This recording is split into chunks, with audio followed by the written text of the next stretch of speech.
YCP నేతలు ఓటమి భయంతోనే ఓటర్లను ఇబ్బంది పెట్టే విధంగా అరాచక చర్యలకు పాల్పడుతున్నారని కూటమి నరసింహారావు ఎంపీ ఎమ్మెల్యే అభ్యర్థులు లావు కృష్ణదేవరాయలు జదలవాడ అరవింద్ బాబు మండిపడ్డారు. రాష్ట్రంలో ఉద్యోగస్తులంతా టీడీపీ వైపే ఉండడంతో వైసీపీ నేతల్లో భయం మొదలైందని అన్నారు.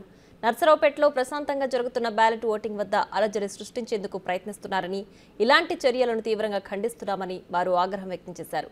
ఈ విషయంపై ఎన్నికల అధికారులకు, పోలీసు అధికారులకు ఫిర్యాదు చేశామన్నారు. 20-30 మంది లోపల తీసుకెళ్ళడం తప్పు. తీసుకువెళ్ళి అక్కడ ఒక రిటైర్డ్ ఎంప్లాయీని ఉన్నాడని చెప్పడం ఎంతకంటే తప్పు. దాంతోపాటుగా పోలింగ్ స్టేషన్ లోపల ప్రెస్ మీట్ పెట్టడం అనేది ఇంకా తప్పు. 3 తప్పులు చేయడం జరిగింది. ఇది పూర్తిగా ఖండిస్తూ ఉన్నాం. తెలుగుదేశం పార్టీ పూర్తిగా ఖండిస్తూ ఉంది. ఇది కరెక్ట్ కాదు, ఈ పద్ధతి కరెక్ట్ కాదు. ఈ విధంగా మీరు అనవసరంగా ఏదో ఊహించుకొని అందరినీ రెచ్చగొట్టి అందరినీ అయోమయ స్థితిలోకి తీసుకువెళ్తే ఇది మీకు మంచిది కాదు, ఎవరి సమాజానికి మంచిది కాదు. దయచేసి మిమ్మల్ని కోరేది ఒకటే, సమన్వయం పాటించండి. సమన్వయం పాటిస్తే మేము కూడా సమన్వయం పాటిస్తాము. లేకపోతే ఇది అనవసరంగా ప్రజల్ని ఇబ్బందికరమైన పరిస్థితి తీసుకెళ్ళినట్టు అవుతుంది. దయచేసి గోపిరెడ్డి శ్రీనివాసరెడ్డి గారు కానీ అలాగే మిగతా వారికి కానీ ఎవరైతే ఆయన అనుచరులుగా ఈరోజు లోపలికి వెళ్ళారో వాళ్ళని కోరుతా ఉన్నా. ఇది పద్ధతి కాదు. వెళ్తే ఒకళ్ళో ఇద్దరు వెళ్ళాలి, కానీ 20 మంది 15 మంది 20 మంది డివైడర్లు దూకి మరి లోపలికి వెళ్తున్నారు అంటే వీడియోలు కూడా వచ్చినాయి. డివైడర్లు దూకి మరి లోపలికి వెళ్తూ ఉన్నారంటే ఇది కరెక్ట్ అయిన పద్ధతి కాదు.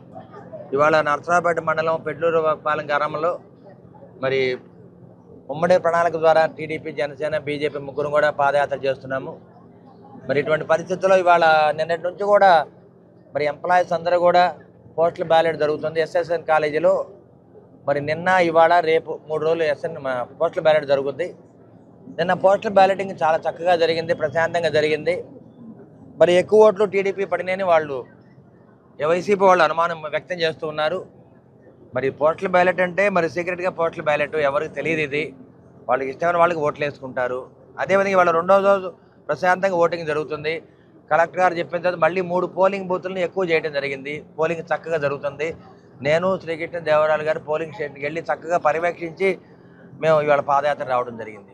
మేము వచ్చిన తర్వాత ఎమ్మెల్యే గోపిరెడ్డి శ్రీనివాసరెడ్డి అతని అనుచరులు ఒక 200 మంది పోస్టల్ బ్యాలెట్ సెంటర్లోకి వెళ్ళి దాన్ని రిగ్గింగ్ చేయడానికి వాళ్ళు ప్రయత్నం చేయడం జరిగింది.